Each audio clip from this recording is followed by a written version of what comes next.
The 5-2 New York Jets are back home in Week 8 to host a division rival. That would be the New England Patriots, which means New York Post Jets beat writer Brian Costello does not have to get on a plane for the third straight week. And Brian joins me now. Brian, how are you enjoying the home cooking this week? Oh, I think there might be some traffic going to MetLife Stadium though, Dexter. So I think I'll be Uh, sitting in traffic. yeah, the travel's a little different. Either you're in there or you're dealing with the traffic going to MetLife Stadium. Something like that you'll have to deal with. But Brian, let's talk some Jets football. Breece Hall out for the season with the ACL injury, and the Jets traded for running back James Robinson this week. How do you see Robinson helping the Jets run game, and do you see him doing that immediately? I don't think it's going to be immediate, Dexter. I think it's tough to come in and learn the playbook. And, Robert Saleh has kind of gone back and forth about how much James Robinson will even play this week. We'll see. I think it'll be the Michael Carter show, though, largely to start. And then I think Robinson will kind of work his way in as the weeks go on. But to me, on Sunday, I think it'll be more about Michael Carter than James Robinson. But Robinson can help eventually. He can form a nice 1-2 punch with Carter. He obviously had a 1,000-yard season a couple years ago for Jacksonville. So they're not going to get the home run hitter ability that Breece Hall provided, but he'll be a nice compliment to Michael Carter, I think. I think there's a way of looking at it that the Robinson trade would signal that the Jets are trying to be all in on making the postseason. So with the trade deadline approaching on Tuesday, can you see the team making any other deals here?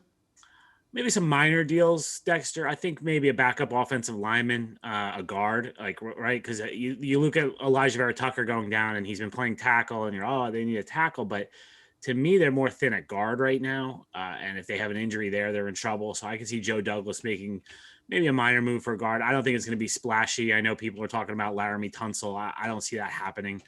I don't think he's going to do anything that big. But I think this is still about the long term with the Jets. Even though the James Robinson trade can be portrayed as, they're going for the playoffs, they didn't really give up a lot for James Robinson or make a long-term commitment there. They didn't mortgage the future for him. So I think this will be still about long-term and maybe a minor deal Tuesday.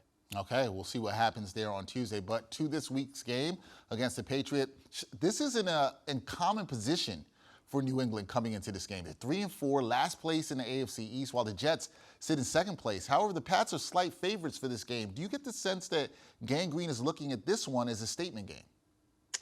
Yeah, I think so. They're playing the whole what's the next game on the schedule card, but you could tell talking to guys, they're still pissed off about last year and 54-13, the guys who were here. And I think the Patriots, even though they're not what they were right now, they've still been the team to beat for so long in this division.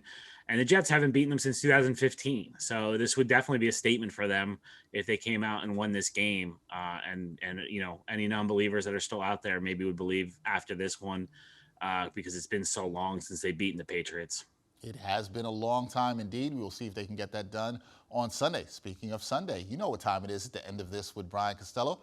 We are going to ask him for a prediction and the keys. We know the fans are going to be pumped up for this one, Brian, at MetLife Stadium. So what are the keys to the Jets knocking off the Pats this Sunday?